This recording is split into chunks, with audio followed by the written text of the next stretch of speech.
we talked about protein energy malnutrition, right?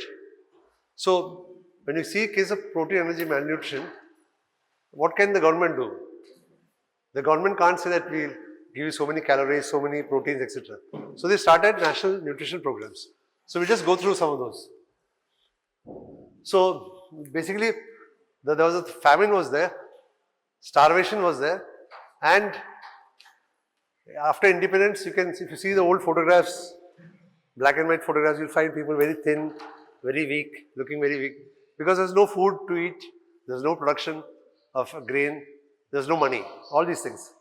So, low dietary intake because of poverty and low purchasing power, high prevalence of infection due to poor access to safe water, sanitation and healthcare, and poor utilization of available health facilities due to low literacy rate and lack of awareness. So, these are the problems which were there after India became independent. So, then again in 40s, there was hardly any production of food, grain, and then we had the Green Revolution, public distribution system, that is basically ration card, and research and development in the field of nutrition. And then we had this community intervention through various programs in the 60s, 70s, etc. and very short-term measures also. And it was found that undernutrition is mainly in the rural areas, backward areas, serving Adivasis, etc. So, what are the nutritional problems in India? Right now, we have the following ministries which have nutrition programs. One is Ministry of Rural Development, Applied Nutrition Program. Ministry of Social Welfare, they have the ICDS scheme, which is the Anganwadi scheme. Then Balwadi Nutrition, Special Nutrition Program. Then under Ministry of Health and Family Welfare, we have National Nutritional Anemia Prophylaxis, National Prophylaxis for Vitamin A Deficiency, and National Iodine Deficiency, Iodine Program, this is control program, and midday meal comes under Ministry of Education. So, these are all the nutritional programs in India right now. So, we'll just say, I'll just take you briefly through this. So, Applied Nutrition Program, this was first started in Odisha, then extended to Tamil Nadu and UP. So, what they insisted was promoting protective foods such as vegetables and fruits, ensure consumption by pregnant women, lactating women and children. Okay, this is a priority. Then it extended to all states in India in 73. So, this was nutrition services worth 25 paisa for children, 50 paisa for pregnant women and lactating women for 52 days in a year. It was 73. 73, 50 paisa was a big amount. Okay, and this was maintained by Ministry of Rural Development. Then 70 we started this Ministry of Balwadi program was started. Basically 3 to 5 years children were the beneficiaries. Again here calories and proteins were given. Various voluntary organizations were starting it and money was given to them for starting the Balwadis. Now there is no more Balwadi, there is only ICDS, Anganwadi. Okay. This was when it was there. So, this again was a sort of precursor to Anganwadi, but it is now phased out because of universalization of ICDS. Then special nutrition programs again for pregnant and lactating women, for tribals, for slum dwellers, etc. This again preschool children were given kilocalories, pregnant and lactating women also for 300 days in a year. Okay, operated in urban slums, tribal areas, backward areas, and this was focused. We are looking at a targeted area, people working in slums, people staying in slums, tribals, underprivileged population and so on. It was not generalized. But the beneficiaries were children below 6 years and pregnant and lactating women. Then this is the most important thing which is still functioning, ICDS. It started in 75 in 33 community development programs. Now it is the world's largest program for early childhood development and it is centrally sponsored, implemented by the state and or union territory governments. So, routine MCH services, the rationale behind that, why did it happen? Why do you have an Anganwadi worker? Why do we have ICDS center? Because maternal and child health care is not reaching everybody and nutritional component is not covered by health schemes. Nutritional component not covered by health schemes means what? You are giving a tablet of paracetamol. but you are not giving any food supplementation, anything, or you are giving an antibiotic, but no food supplementation, no other thing. So that is the problem. So there is no nutritional aspect and need for community participation. So this, here what is happening? It lays the foundation for proper psychological, physical and social development of the child, improves the nutrition and health status of children, reduce the incidence of mortality, morbidity, malnutrition and school dropouts, enhance the capability of mother and family, achieve effective coordination among various departments. Beneficiaries are children below 6 years, pregnant and lactating women, women reproductive age and adolescent girls. Now, once the child is born after 1 year, if the child is any child for that matter, the child is born for 1 year, child is the parents, then the child around 2 years, what happens? The child looks for somebody of his or age, her age group to play around with. Suppose there's a brother or sister, it's alright. Suppose there's no brother or sister, what do? The child has to interact with his or her peers, people of same age group. So that is why the Anganwadi schools started actually. Similarly, we have the so-called play schools. At the age of 2, the child is put to, parents are working, put to play school. Child is enjoying with other children, same age, they are playing around, they are learning. So the same thing is being done in Anganwadi, but it's free. Along with that, pregnant and lactating women, women reproductive health age group and adolescent girls. Okay. So what is being done here? Supplementary nutrition, non-formal preschool children education, health checkup, immunization, referral services, nutrition and health education. So this is the administrative scheme, the population it serves. Urban area it serves about 500,000 and in a rural area it's almost same. Tribal area you need less only, 300 to 1,500. Okay. So this is how it works, the Anganwadi. Right at the bottom you have the Anganwadi worker who looks after 5 to 6 Anganwadi centers. Then you have multi-purpose worker. Then you have Mukhya Sevika.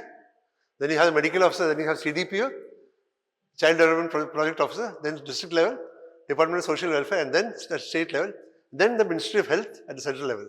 So this is how the Anganwadi system works. At the lowest level you have the Anganwadi Sevika.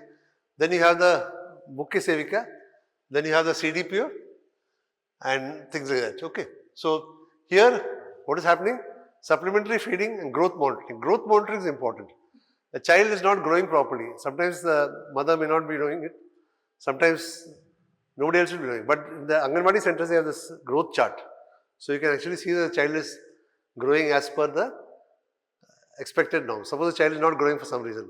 Child is remaining stunted. The Anganwadi worker will weigh the child, will measure the child and see whether it is comparable to the Indian standards. If it is less than 2 standard deviations, it means there is stunting or wasting or something like that. So the target group is identified in the community. They are provided supplementary feeding for 300 days in a year and weight for age cards are given. Severely malnourished children are given special supplementary feeding and referred to medical services. So this is the kilocalories which was being given. Children 6 to 72 months were given 300 kilocalories and 8 to 10 grams protein. Severely malnourished, they are given more, 620. Pregnant and lactating are given 20 and 500. Again, 2009 it was revised. Pregnant and lactating is given 600 kilocalories. Severely malnourished children are given 800 kilocalories. And children between 6 to 72 are given 500 kilocalories. Along with that, there is also financial norms. So financial norms are basically not involved with us. It is with the government. So how much money is being given? So per child, the amount that is given for making all this food, that is the allowance that is called the financial norms for food supplement. Then you also have the wheat-based supplementation. Now every state has got its own food fads, you can say. Like for example, West Bengal, we are rice eaters. Kerala is also rice eater. But say place like Haryana or UP, they eat wheat. So they may not be acceptable to them for all this thing. So you have wheat-based nutrition program also. Again, providing nutritious energy food to children below 6 years of age, implemented through ICDS, food grains supplied under the program, used to prepare food for supplementary nutrition ICDS. Then you have this national program for adolescent girls. This is much later, 2003 it started. improve adolescent nutrition and health status of adolescent girls, provide nutrition and health education to the beneficiaries. So, beneficiaries are adolescent girls below 35 kgs and pregnant women below 45 kgs. So, here you are giving 6 kg ration per month for 3 months and implemented through the Anganwadi centers, and also weighing 4 times of a year. These are different things, and this started in Assam in a few districts as pilot districts. Okay. Then National Nutrition Anemia Prophylaxis Program. I think did we discuss anemia last week? Did I teach you anemia? Okay. Yes or no? Yes. So I will not go into this much. This again is part of that. The National Nutrition Anemia Prophylaxis Program. Beneficiaries are 1 to 5 years of age children, expecting and lactating mothers, family planning acceptors. So policy is to give them 60 milligram of iron plus 0.5 milligram folate every day for 100 days. Now this is a question which is specifically asked during the orals. How much milligrams of iron, how much milligram folic acid will you give to a pregnant lady? How much will you give to a child? So for pregnant lady it is 60 milligram plus 0.5 milligram folate. For children it is 20 milligram and 0.1 milligram every day for 100 days. Okay. This question was asked specifically to at least 7 people in your senior batch who gave exams. I know because I was just, the same question was there. Few of them answered correctly, a few of them fumbled. Okay. Fumbled means they gave the same thing for the child and the mother. Okay. The child obviously cannot take that much as the mother. So they gave the same thing. Examiner asked again, for the child and mother you have the same amount. Then the student understood what is the problem. Okay. So 60 milligrams for adults, 20 milligrams for children, 0.5 and 0.1. Okay. Now this is again a lot of the beneficiaries have been extended. Now 60 to 100 is gone. Again 100 milligram of iron to 0.5 milligram folate for 100 days. Alongside first dose of TT. And this program is again integrated with NRHM. Okay. So they've played a lot around with anemia. And, they said 6 to 12 months infant should also be included. So this is a new directive. So please check up the exact figures when you read your books. Okay. So adolescent adults 1 tablet 100 milligram for 100 days. Children it's less. Okay. 20 milligrams plus 0.1 milligram. So this is another one, weekly iron folic acid supplementary. I think I taught you last time. Adolescent boys and girls who are not enrolled in school. The implementation is out of school students by Ministry of Social Welfare, and the student is in school, then Ministry of Education. To target everybody on a weekly basis, on a fixed day, Monday, for 52 weeks. That's 1 year. And biannual deworming. Deworming with an anti-helminthic like albendazole, Monday in August, February and August, sorry. Then you have National Blindness Control Program. Again here, you have to give the target group is all children 1 to 3 years of age group. Activity is you give a mega dose of vitamin A, 2 lakh unit orally every 6 months. Okay. So this prevents vitamin A deficiency blindness. So again, this is some plans for vitamin A. They have not implemented it as yet. Short-term strategy they are doing, giving it in arachic oil and 1 to 5 years, 2 lakh biannually. Long-term strategy is promotion of vitamin A rich food, kitchen gardening of vitamin A rich food. Can you name some vitamin A rich food which you can grow in your garden? Yes, carrot. Carrot, anything else? Huh? Papaya. So it's not very, you don't have to keep looking for this. Just look at this picture, it's quite common. Kitchen gardening vitamin A is very easy actually. So treatment of vitamin A deficiency after 2 lakhs followed by another dose of 2 lakhs 1 to 4 weeks later. Then you have National Iodine Control Program. Again, this was first in Himachal it was studied in 56. They found that this iodine deficiency is there. Then they said you mix it, you give iodine. How to give iodine? You give it with iodized salt, replace common salt with iodized salt and give it as a prophylaxis. Okay. So they found that no state is free from iodine deficiency disorders. And this leads to a lot of disorders. Can you name some iodine deficiency disorders? What it leads to from your physiology, if you remember, or medicine? Iodine deficiency disorders. Goiter. Okay, anything else? Goiter is one aspect. Something more than goiter? Goiter is there definitely. What else? Huh? Hypothyroidism. Just hypothyroidism, obviously. Goiter, hypothyroidism. Anything else? Have you heard the word cretin? Smaller height, smaller. Cretinism is another aspect. Okay. So here, iodine deficiency disorder leads to a lot of things. Common is hypothyroidism, as you rightly mentioned. Cretinism is another one.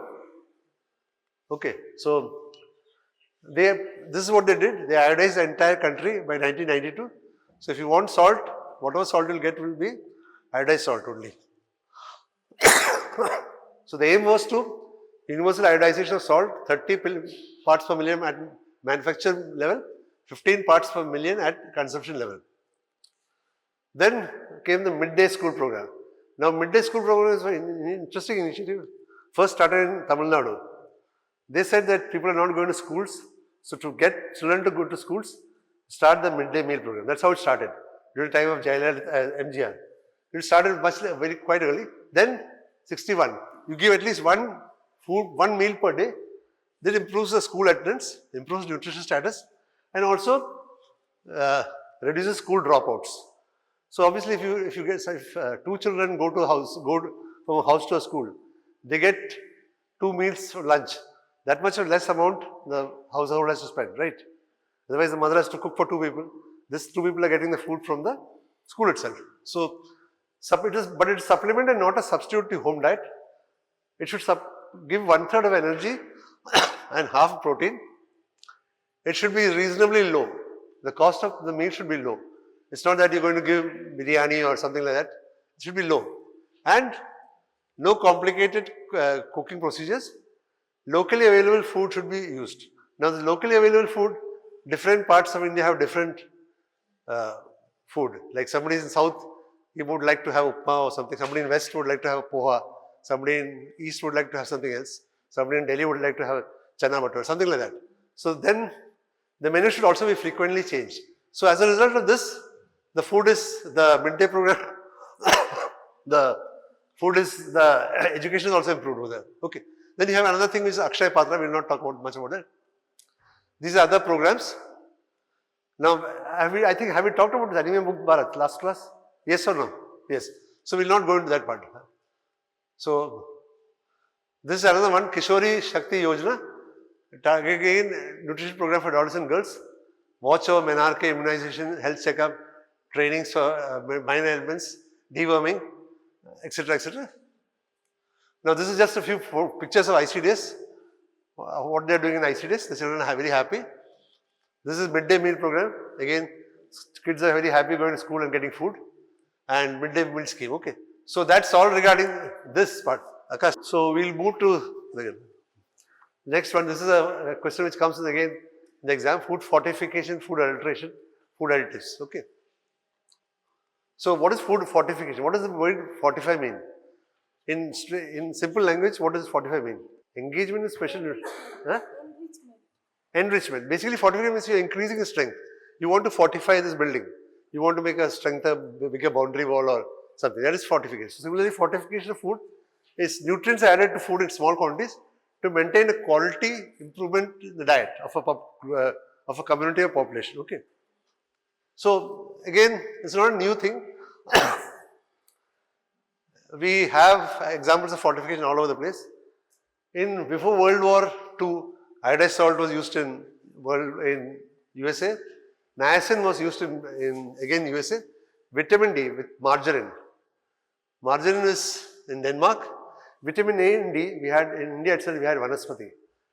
So anybody who had, say, a naan. What is a naan? You have food. What is a naan? Naan is something, tandoori roti is something. But butter naan, what is butter naan? Butter naan is something else. So butter naan is also some sort of, we can say fortification, but it gives you more energy, more taste, right?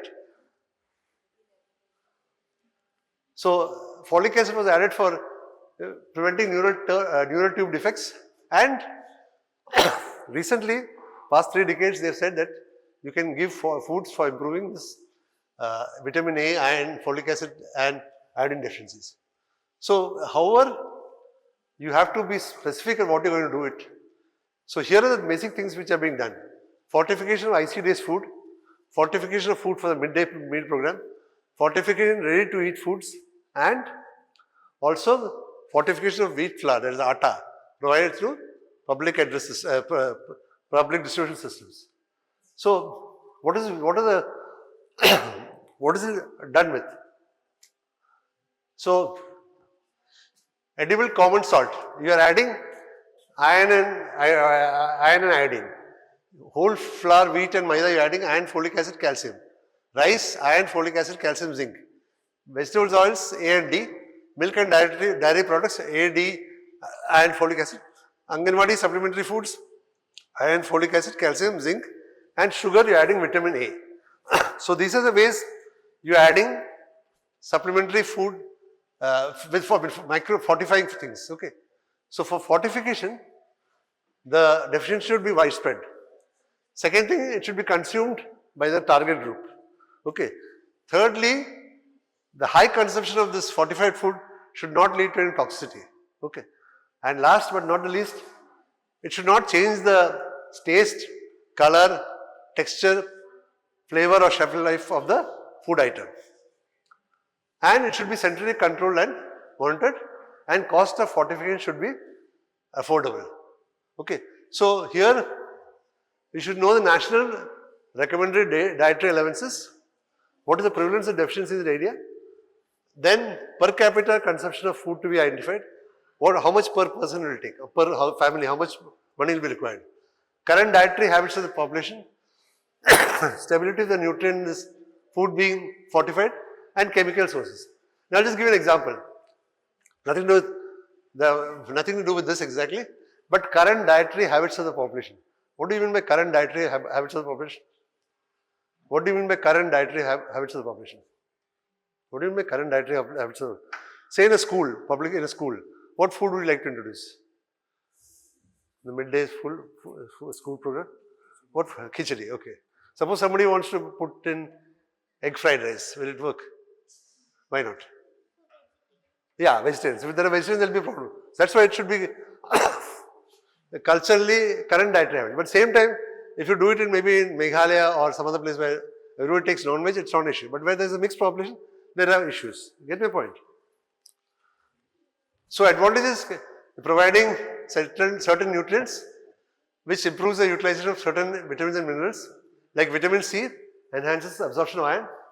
Providing nutrients through the regular food supply distribution reduces costs. So this is again micronutrient deficiencies. So now this is a fortified thali. Okay. So here you have fortified wheat flour, you have fortified pulses, fortified salt, fortified milk, fortified oil. Everything is fortified. This is circle of nutrition. Fortified thali it's called. Okay.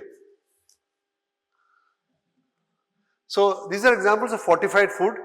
Milk with vitamin D, salt with iodine, fruit juice with calcium, water with fluoride, flour with folic acid, bread with niacin. So this is the importance of food fortification. Remember, you are fortifying something to give it more energy, so that the following criteria are considered, because there is a deficiency of certain things in the population. That's why it's being done. Now we move to the next term, which is food additives. Now what is food additive? What is the difference between additive and fortification? We'll come to that shortly. But food additive. So you're adding a non-food substance to food to make it more tasty. Okay, so it can be flavor, it can be color, etc. So like for example pickles. What are you adding in pickle? You're taking some mango, you're putting some spice, you're putting some oil, you're putting some water, you're putting something else. So this has been there right from a long time. Before the advent of modern science and technology, ancient people also used to make pickles. Okay. So then modern technology increases and the chemical additives are done to increase the half-life of food. Okay. Now what is your favorite food? Favorite snack? Pick up your hands. Huh? She said no. How many of you like Maggi the best? How many of you like Maggi? Nobody? Momo. She's saying Momo. How many of you like Momo? Lift your hands. 1, 2. Lift it. Don't. You like Momo more than Maggi. Okay, just lift your hands. I just want to know. Okay, lift your hands. No, 2 people only. Then what do the rest of the people like? No, nothing. She said Momo, she said Maggie. What else? Puchka. I don't know what is the other choice. I have no other choice. So only 2 people. I don't know. Anyway. So, but the food, when you talk about food categories, they can be categorized into many structures. Like one is coloring agents like saffron, turmeric. Flavoring agents like vanilla essence, sweeteners, preservatives, acidity imparting agents. These are generally considered safe for human consumption. Okay. The second category, contaminants through process. Incidental through packing. Sometimes when you get something packed, you find there's some contaminants. And farming practices like insecticides, etc. So this is uncontrolled, indiscriminate use of food additives may pose health hazards among consumers. For example, certain nitrites, some preservatives like nitrites and nitrates can lead to production of toxic substances which can cause cancer, like for example nitrosamines. Now, this is the same thing which I was going to tell you. You have preservatives, coloring agents, flavoring agents, sweetening agents, acidulants, stabilizing agents. Then the indirect ones is pesticides, rodenticides, arsenic. What is a rodenticide? Something that kills rats. Okay. Pesticide we use for agriculture. So these are the additives there which are direct and indirect. Now let's take a look at it. So generally these are the food additives.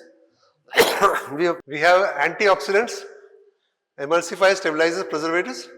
We also have bulking agents, acid regulators, flavor enhancers, and glazing agents. Now let's look at what I'm talking about. All additives are not adulterants. Okay.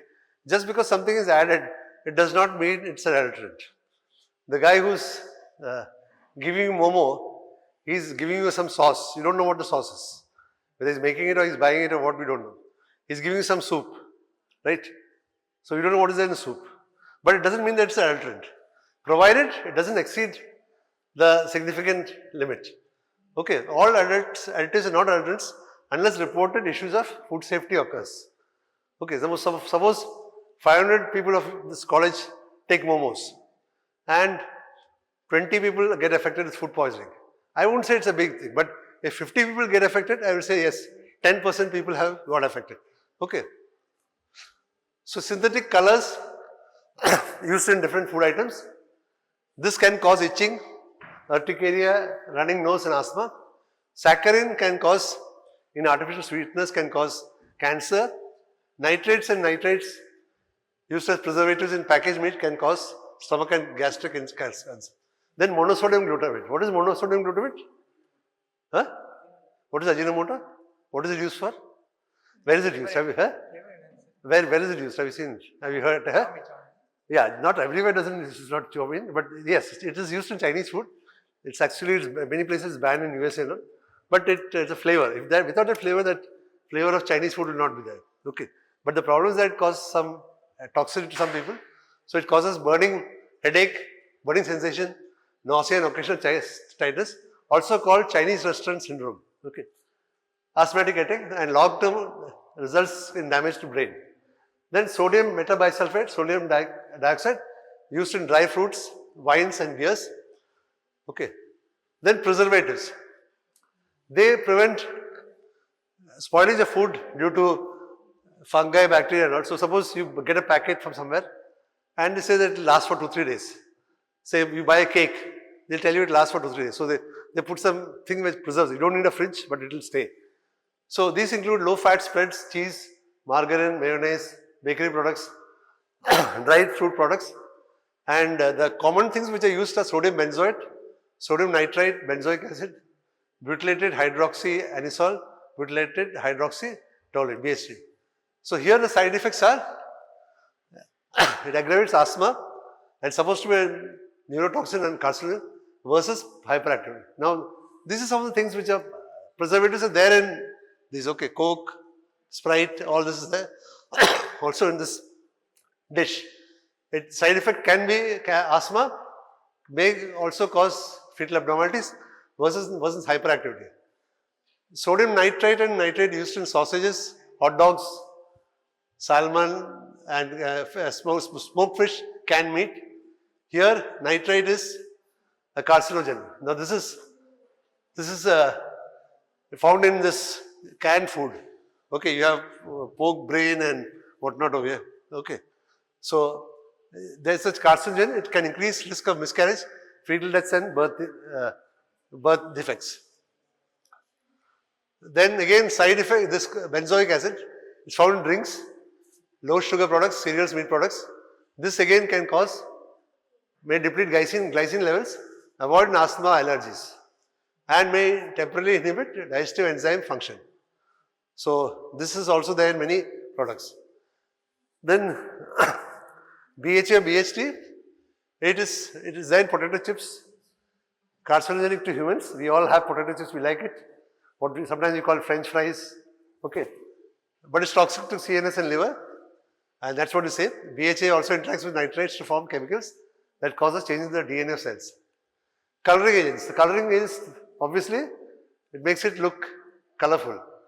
If you have a plain lime juice, you don't like it much, but you add something to it, you add a name, call it virgin mojito or something like that, then it becomes good. So synthetic agents are made from coal tar or petroleum, used to color beverages, can cause allergy, asthma, hyperactivity.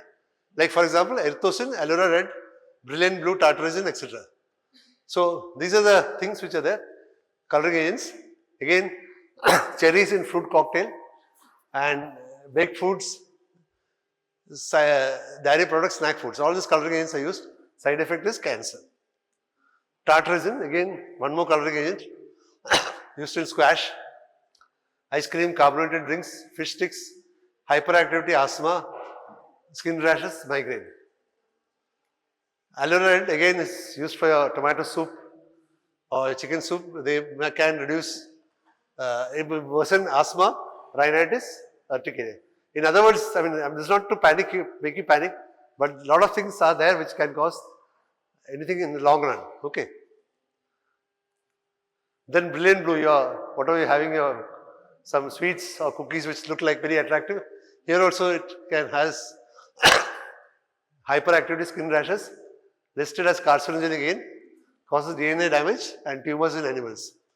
Okay, so these are all real things. It's not, I have not manufactured this all from the net. Okay.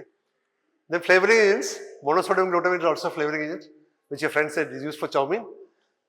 It's regularly used in all this stuff, MSG, in sauces, in your noodles, chow mein, fried rice, okay, chicken noodle soup. This is again instant meals. Here again, headache, nausea, weakness, altered heart rate, burning sensation in the forearms, and tightness in chest. And there's also neonatal exposures related to stunted growth and obesity. So these are some of the things of MSG. Sweetness. This imparts sweetness, but there's no energy given, just artificial sweetener. So here it provides texture, lowers the freezing point in ice creams, adds bulk to break foods, strengthens mouthfeel in soft drinks. So again, food sweeteners are found all over the place. Even your chewing gum or whatever that also is there. Drinks, carbonated, non-carbonated, breakfast cereals, your cornflakes, dessert filling, yogurt, all this, there are food sweeteners. Okay. So these also side effects, behavioral problems, hyperactivity, allergy, possibly carcinogenic. They allow diabetes to have sugar-free, but sweet tasting food. Okay, somebody is diabetic, he's given a packet of sugar, say sugar-free. Hey, there's no sugar, but it feels like sugar. Then antioxidants, again, they used to add it to slow the, notably BHA and BHT, used in vegetable oil, meat, fish, poultry, potato products, dairy products. So when you're having a fish and chips, be a bit careful. Mashed potato also, this is there. Side effect, hyperactivity, asthma, angioedema, rhinitis, urticaria, estrogen levels may be affected, has been linked with cancer in animals. Now we have talked about food additives. First was what is about food fortification, food adulteration, food additives. Now we are talking about food adulteration. What is adulteration? It's different from food additives. It consists of a large number of practices like mixing, substitution, removal, concealing the quality, selling decomposed products, misbranding, giving false labels, addition of toxins, etc.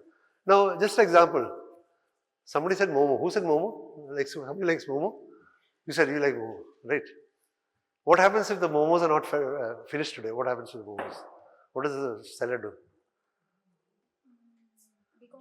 No. He's got 100 momos, only 50 of you have had. Deep freezer agbe. You're sure that he's keeping in deep freeze. Okay, very good. You're sure it's okay. What is the other option? A deep freezer agbe, tarpor kalke bikri karbe. So he's giving, basically, he's going to take it home, keep it in his house, sell the same thing as a fresh product tomorrow. And some of you may buy it. That is also a sort of adulteration. Okay. He may be having the fridge, but the fridge, he may not be keeping it there. So, decomposed products, misbranding, giving false labels, it's a social evil actually. And why do people do it? Low quality, more money. When we were small, we used to, when we were very small, we were 7, I didn't understand what it was. The milkman used to come and he used to take his, used to give milk to some people. Then people used to say, "Doodh mein pani hai, pani mein doodh." Huh? Because he used to add water to the milk. So why is he doing it? He's getting more money. Doodh mein pani hai, pani mein doodh. Now of course we don't have that. So low quality, more money. 1 liter of milk, he's getting 500 ml of milk and 500 ml of water. So he's making money. There is risk for ill health like epidemic dropsy, allergic gastritis, testicular damage, etc. So any addition or subtraction, not just add, you can also remove something, which so the natural quality, composition quality of food is affected. Mixing, substitution, concealing the quality, putting up decomposed food for sale, misbranding or giving false names, and addition of intoxicants. So substances added which depreciates or injuriously affects it, cheaper or inferior substances are substituted, and any valuable substance being removed, it's an imitation, okay. It's imitation of the real stuff. And it is colored so that you will not know what it is. And whatever reason, it is below standard. So one is the intention. Why does he do it? For financial gain. He wants to make money. He adds sand, marble, chips, stone, mud, etc., etc. The other one is incidental. It happens due to unhygienic practice. You are in processing, transporting, etc. For example, pesticide residues, droppings of rodents. You're buying some food, you find some dirt is there. What is the dirt? A rat has passed some stool over there. Or larvae in food. Say you find mosquito larvae or something else over there. Then metallic adulteration due to arsenic. So replacement of the product, addition of the product or removal of the product. Okay. So he's paying, the customer is paying more for the food stuff, resulting in lower quality. Okay. And some of them is adulterous to health such that it can even cause death. Like addition of argan oil to mustard oil causes epidemic dropsy. And addition of edible oil with TCP results in paralysis and death. Now this is commonest one. Milk, you're adding with starch, milk powder, and here the health effect is it can cause cancer or acute renal failure. So these are other things which are there in which toxins which are added, starch, benzoic acid, detergents, urea, etc. So if it is contaminated by starch, what you do is you add a drop of tincture iodine to warm milk, there is no change in color. You add it to adulterated milk, it changes to blue. Okay. So you just take a drop of tincture iodine for doing this test. Then again, same thing. You can take it, a sample with water, shake it completely, there's no change. If it is adulterated, you will find a lather, like soap. Okay. Adulterated milk will have lather, which pure milk will not have. Then ghee essence is also used in cheaper oils, which causes cancer, acute renal failure. And this argan oil is used to adulterate ghee and butter. Okay. So here again, detection of mashed potatoes, sweet potatoes and starches. Take the ghee, butter in a transparent glass bowl, add iodine. Formation of blue color means the presence of mashed potatoes, sweet potatoes, other starches. It's very simple. Just add iodine, the color changes. Okay. That means it's not pure. Then again, this is epidemic dropsy. Here, argan cancer due to mineral oil. Mineral oil is added to argan oil and there is a chance of epidemic dropsy and glaucoma. Now, these two seeds look the same. Argan seeds and mustard seeds look the same, almost same. Take small quantities in a glass plate. Look for visually. They have a smooth surface and when pressed inside, it is yellow. Okay. Argan seeds are when pressed inside, it is white. This is the only test. You have to take it and press it. No other tincture, iodine or nothing will do. But this is very dangerous. Both of them look very much alike. And mustard is non-toxic, argamon is toxic. Sugar and salt, again, adulterants, chalk powder, rava, suji, etc. When inhaled for a long time may cause respiratory problems. Washing soda also causes diarrhea, nausea and vomiting. So again, white powder and iodized salt, you add salt in water. Pure salt dissolves completely, but if it's adulterated, it doesn't dissolve clearly. Okay. Again, chalk, if sugar is added with chalk, the adulterant will settle down in the bottom. Otherwise, it will be a clear thing. So basically, most of the liquid stuff, it is clear that if you add something, if it settles down in the bottom, it's toxic. It's not pure. Okay. So deduction of chalk powder and sugar, pithi sugar, jaggery. Then again, even tea, ordinary tea can be adulterated with iron flakes to increase the weight. Okay. So if you buy loose tea, this happens. Health effects are cancer and tetanus. So again, here you take a filter paper, spread a few tea leaves, sprinkle water, and then wash it and see the stains. Pure leaves will not stain the filter paper, but adulterated tea leaves will stain the filter paper. Okay. So you sprinkle water on the tea leaves, wash it and tap out and observe stains. Pure tea leaves will not stain it. Adulterated tea leaves will stain it like this. You will have a stain like this. Okay. Turmeric powder again, adulterated with dyes, yellow aniline dyes which are carcinogenic, non-permanent dyes like maternal yellow, highly carcinogenic. Here again, you add it, glass of water, the turmeric powder settles down. Here it will leave a strong yellow color. This is a light yellow color, the strong yellow color. What is the Hindi of Bangla of turmeric? Huh? What is the Bangla of turmeric, bola? Huh? Holud is rang. Na. Tumra turmeric jodi kinte chao tale ki kinme? Huh? Holud. Hindi de? Haldi. Okay. Where else you find haldi?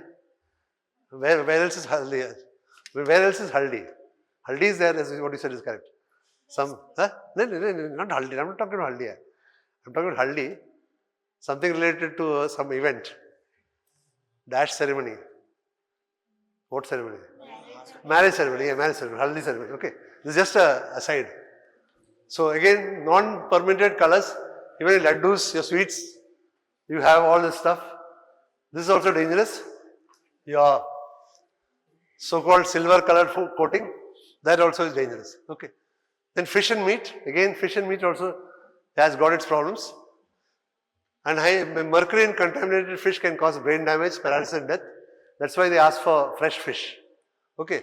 So reasons for food adulteration: to earn more profits, to increase volume of trade when supply is less than demand, to cut the product costs, shortage of authentic ingredients at affordable prices, shortage of qualified persons, and no updation of processing techniques, inadequate knowledge of the consequences and associated food safety risks.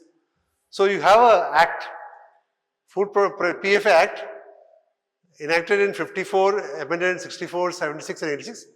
This is to ensure pure and wholesome food and protect the customers from fraudulent and deceptive trade practices. So now what is happening is, if it's a case of proven adulteration, 6 months imprisonment. Suppose you go to the shop, you buy a packet of sweets, and you buy a cake. Christmas is around the corner, you buy this cake, you can prove it's adulteration, then that person goes to 6 months jail and fine of 1,000 rupees. And if it causes grievous hurt or death, life imprisonment and fine of 5,000 rupees. So it's become more strict now. Okay. So then that's all regarding this. But we have this Food Safety Authorities of India. Now we have foodborne intoxicants also. This didn't come as a question, nor is it given a topic for me. But nevertheless, I'm just mentioning these things. It's there in your park. Okay.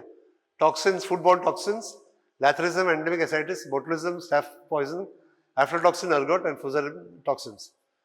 So foodborne chemicals, oils and petrochemical disturbance, and pesticide residues. So lathrism is a 5-stage. This is caused by eating khesari dal. You know what is khesari dal? Anybody knows what is khesari dal? Khesari dal is actually a poor man's thing. So here it is there.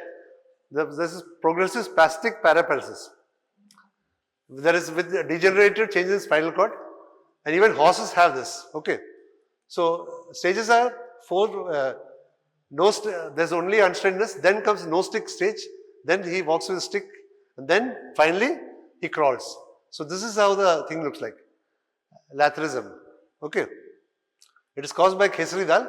So you are preventing and controlling it by giving vitamin C prophylaxis, removal of toxin by seeping method, by parboiling, and also soaking, education, give genetic approach, selective propagation of laterous species with less toxin, and socio-economic changes. Now, this was common in Bihar and UP and North India because Khesari was much cheaper than compared to other dal, but now it's no longer there. So, this is the background of this. Okay. So, 1961, West Bengal and Chhattisgarh did not ban it. Chhattisgarh also has not banned it. Then comes botulism. This is common poisoning among children and adults, home canned foods, etc. Incubation period is 3 to 30 days.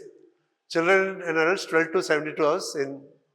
And here lethargy, food weakness, food poisoning, constipation. And children and adults double vision, blurred vision, slurred speech, difficulty swallowing, etc. Then you have aflatoxins, again caused by this Aspergillus flavus, Aspergillus parasiticus. Hepatotoxic. This is caused by damage to store grains. When they're stored, there can be some decay, and that's how this fungus comes. If it's contaminated, food should not be consumed. And health education regarding toxic effects of infected food grains. This is again various history regarding various places. Now ergot. Ergot is this thing, a blackish mass which can cause reduction to blood flow, painful cramps in limbs, peripheral gangrene. Here you have to remove it by hand picking, flotation. It can cause also nausea, vomiting, giddiness and drowsiness, sometimes fatally. So this is regarding mustard plant and argamon plant. They look almost the same. This is a mustard plant, argamon plant. This is harvested in May, blackish brown and wrinkled, blackish brown and smooth. That's the only difference. Okay. So they look very much alike. And this is again the specific gravity of mustard oil is more than that of argamon oil. But this is very difficult to ascertain for normal man. This is a picture of your endemic endemic dropsy. The child has got a sort of edema over here. That's called endemic dropsy. And this is these are the possible past questions which have come. This question came even this year. Adulteration and addition are not the same. Explain the difference between food fortification and adulteration. Short notes on epidemic dropsy, laterism. All additives are not adulterants. Please explain. And short notes on IDD, pasteurization, PFA. Iodization of salt is a good example of fortification. Explain. Short-term vitamin A is useful for prevention of xerophthalmia. Explain.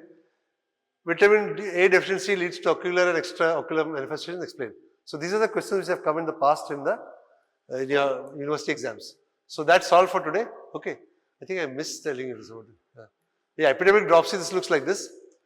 You have a sanguinary is a toxic principle, and here you have the main thing is hepatomegaly is there, cutaneous erythema and pigmentation, swelling of hands and foot, respiratory problems, and here is the diagnosis and management, antioxidants, steroids, vitamins, calcium supplementation, protein-rich diet, diuretics. Okay. So this is a primary intervention, secondary intervention, not very important from the exam point of view hopefully, but this is a question which came in the past. Okay. So we'll stop now. Thank you.